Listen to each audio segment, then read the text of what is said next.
अस्सलाम वालेकुम रहमतुल्लाह। कारी साहब, ख्वाब में छोटा काला सांप देखना किस चीज़ की अलामत है? कैसे पता चले कि दुश्मन कोई इंसान है या जिन्नात? देखें जी, आपको पहली तो बात यह है कि आपको ये पता करने की ज़रूरत नहीं है कि जिन्नात है या इंसान है, आपको उससे हिफाजत करनी है।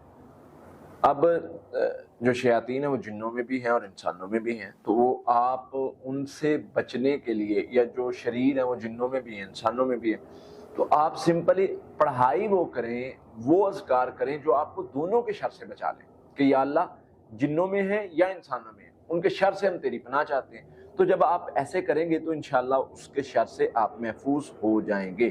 तो एक दुआ है, अल्लाहुम्मा इन्ना नजालुका फी नूरिहिम व नऊज़ु बिका मिन शुरूरिहिम, ये पढ़ें 300 बार सुबह शाम।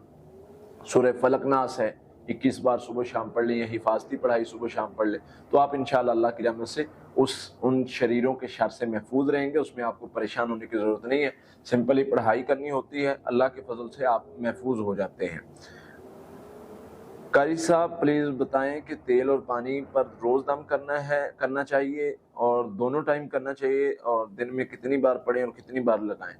देखें जी, तेल और पानी पर जो दम होता है वो आप दिन में एक बार भी कर सकते हैं, आप उसको 2 बार भी कर सकते हैं, और इस्तेमाल का ये होता है कि आप एक बार ही कर लेंगे तो वो काफ़ी होगा इंशाअल्लाह। पढ़ाई करके उसी में से इस्तेमाल कर लें। एक बोतल है, उसमें आपने पढ़ लिया है और पढ़ के उस पे आप दम करके वो यूज़ कर रहे हैं, तो उसी में यानी आप वो दम कर लें और उसी को आप जो है वो रोज़ उसमें से थोड़ा सा इस्तेमाल कर लिया, फिर उसी पर दम कर लिया, तो इंशाअल्लाह ये फ़ायदेमंद होगा।